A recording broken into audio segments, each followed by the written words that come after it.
Welcome back to As It Goes. We're all just figuring it out as it goes, and conversations help us get there. It is officially a new season. By the time this episode is out, we have had the equinox, and if you're in the northern hemisphere, it is officially springtime, and if you're in the southern hemisphere, it is autumn. Today's episode is going to be an exploration of what it means to align to the seasons, why we would do this, how we can do this, and exploring what the energy of different seasons brings. Every day is an opportunity to begin new, to start fresh. And it can be really hard sometimes, I think, when we fall into negative cycles or negative patterns. For instance, if we've been more stagnant than mobile, we're in that cycle and that pattern of stagnation rather than movement. We feed cycles through choice, and sometimes it's not even conscious choice. The almost harder it feels to shift gears and start a new cycle, a positive cycle, which would look something like, going with the movement stagnation example, if we decide to go outside for a walk, or we decide to just do a handful of exercises or stretches, that's shifting us into that new cycle. We have that momentum, and so we just keep that momentum going and building on it each day. Sometimes we can just lose the promise of a new day. Sometimes it's easier for us to start anew and start fresh at the beginning of the week. Sometimes it's easier with a new month or with a new season. When we get into these larger shifts, these larger new beginnings, so seasons changing, a new month, or even a new year, I think it's a little easier for us to tap into that energy of a new beginning. And seasons remind us that we're constantly in flux, that things are constantly growing, evolving, changing, and that's the nature of life. And we can shift into alignment with that energy rather than being in resistance to it or being unaware or unconscious of it. If you think about it almost like an intersection, if we're resisting change, we're going against it, right? We're head first going against change. If we're unaware of change or unaligned to that growth and that evolution and the promise of newness every moment, every hour, every day, every week, every month, every season, every year, we might be going parallel to it, but we're certainly not in the same lane as it. But when we align to it, then we're in that same lane. We're going with the river of change. We're flowing with it. We are just in complete alignment with it.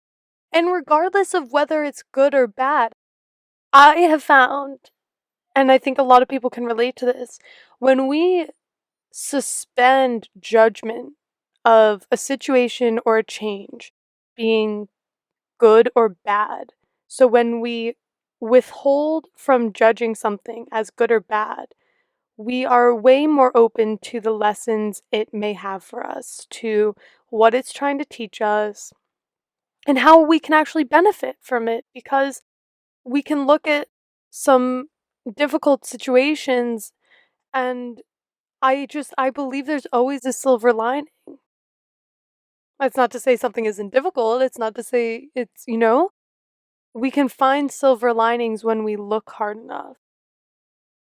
On top of aligning with change, aligning with nature, from these macro changes like seasonal shifts or cycles in the moon to micro changes like the sunrise and sunset, can help us feel attune to larger forces or a bigger picture.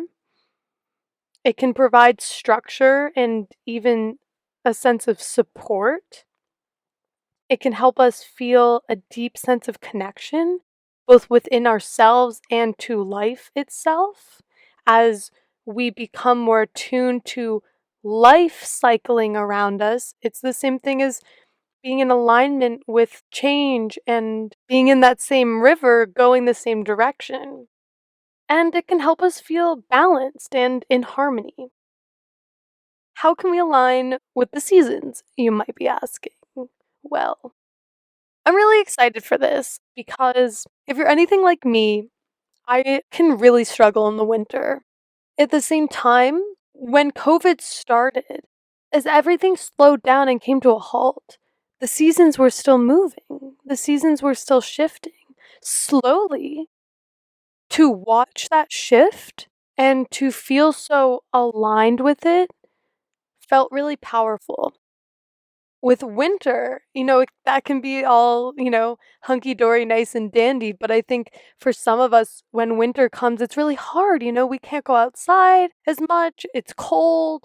There's less sunlight, all those sorts of things. And that can shift us into negative cycles, negative patterns. But with the spring, we have a promise of a new beginning and new energy, and we can really take that momentum and run with it and shift into alignment with it and let that new beginning happen and be a part of it. In true resale fashion, we're going to look at different things we can do mind, body, soul. For our mind, we can reflect. This can be through a journal, it can be through a voice memo, or just sit down with yourself in the mirror and look yourself in the eyes and, really talk through the following questions. What am I leaving behind in the past season that is holding me back from shifting? Shifting, evolving, changing, positive progression, perhaps. If you feel like you're in a negative cycle, explore what it is that's holding you back. And then ask yourself, how am I going to leave this behind? What can I do to leave it behind? When I reflect like this, I will lie down on the floor with my journal next to me and I will just close my eyes. I'll ask myself the question and I'll just breathe and I'll wait for the answer to come from within, to come from my gut or my heart. And it really feels like it's coming not from my mind. If you try that, you might notice, you can kind of tell because you've, quieted yourself and you're really just waiting for an answer to come up. You can kind of tell when things come from your mind versus when it feels like it's coming from your gut or your heart. And I've also just found that typically when things come from my gut or my heart, they're more, one or a few words. It's not necessarily, a whole sentence or whatever, but that might just be me. And you can also move through it, dance through it, move with your body, and just see what might come up for you. And then ask yourself, what am I inviting in with this new season? What can I do to support this invitation? What can I do that's in alignment with that energy? Writing it down is really powerful because it helps us remember it, and it also helps hold us accountable for when we forget or when we feel ourselves shifting away from that. We can look back on it and we have all those answers, everything written down, so we have those ideas of what to do. We can write new ideas and we can figure out, play with it, make it work. So that is how we can attune our minds to this new season. When attuning our bodies to this season, food is medicine. We can eat seasonal fruits and vegetables. If you're not sure what those are, like many of us might be, because if we have access to a grocery store that has an abundance of fruits and vegetables, likely they're not our local seasonal fruits and vegetables. They're coming from all over the world. So we can research which fruits and vegetables are in season in our area. If you're in the States, I really like seasonalfoodguide.org. I'll link that in the show notes. You just put in your state, put in the month, you can even put in the type of food, and it'll tell you what's in season around you. Another great thing that we mentioned in our conversation last week about evening routines and rituals is syncing with the sun as our guide for when we should wake up and when we should start winding down. Play around with it, see what feels right for you, and obviously you might have to adjust what time you're getting in bed, what time you're falling asleep, and everything to make sure you're getting adequate hours of sleep. Using seasonal shifts and the sun as a guide as to when we wake up is really powerful. You're rising with the sun. That's a great attunement. And then we can go outside, we can move outside. If it's still cold around us, this might look like a brisk afternoon walk.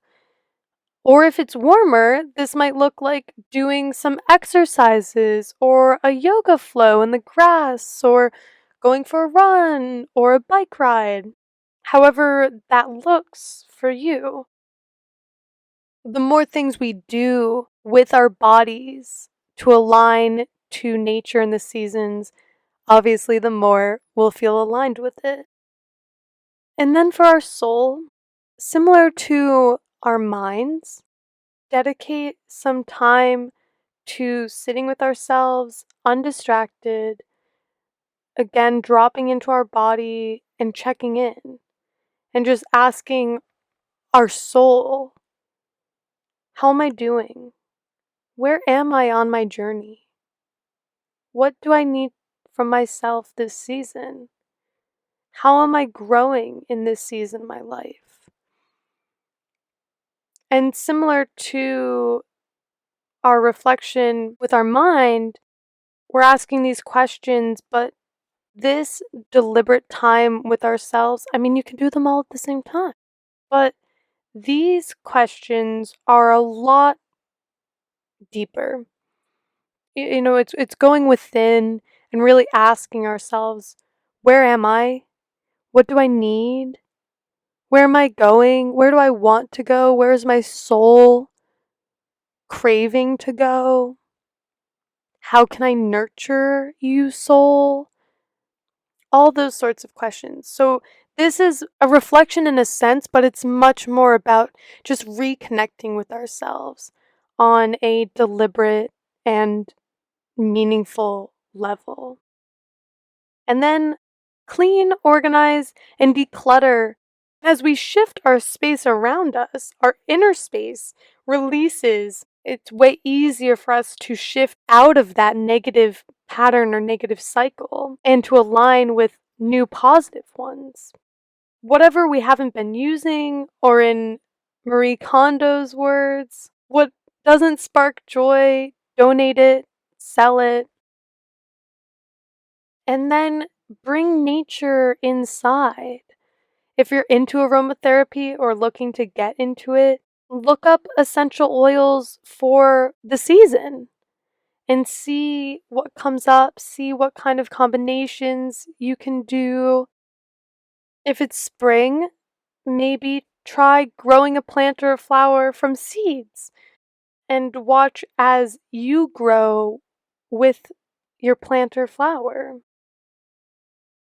If it's fall, you can collect dying flowers and grasses. I personally love to collect hydrangea and dry them. And then for an extra seasonal shift, I love to take those dried flowers and spray paint them white and silver for the holidays and for winter. So it's a 2-for-1. Yeah, and come up with your own ideas.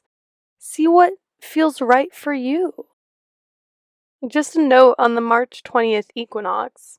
Like I said, obviously the equinox will have already happened by the time this episode is up. which is perfect to support you in shifting your energy and focus to mirror and align with this new season. The equinox is the point of equal hours of night and day. It offers us balance and harmony for our inner light and darkness, with both being equal and essential elements of ourselves and life itself. So we can really, again, taking this energy to create that balance internally and externally. If it's spring for us, this is a time of rebirth, blossoming, and just like that, we can align to that blooming and blossoming in our unlimited potential. If it's fall for us, it's a time of slowing down before winter, turning inwards, and releasing and letting go. Either way, this shift offers us a new beginning, a fresh start, fresh energy, and encouragement and support to shift our energy and our perspectives. It's the boost and encouragement we need to get back up again, to start fresh, as the empowering forces for change in our life. We are that change in our own lives. We can create change we choose. And that's really powerful and empowering. We can decide, if we feel like we're on the wrong chapter, if we have been reading the same chapter over and over again, we can decide to turn the page, to start a new chapter. We can decide to read a whole new book if we want. That is the power we all have. And a new season reminds us of that. So happy equinox. Happy fresh start. Happy new beginnings. I'm really excited to do these practices, to make this an intentional time to align, and I welcome you to do the same. We can even invite our friends and our loved ones to join in with us. If you're looking for more support in establishing new practices for your well-being, nurturing your mind, body, soul, and wholeness, you can join Reself's waitlist. The link will be in the show notes per usual. And you can follow Reself on Instagram, Tumblr, Pinterest, whatever floats your boat. We are also now on TikTok. That's it. Have a beautiful week. Bye, everybody.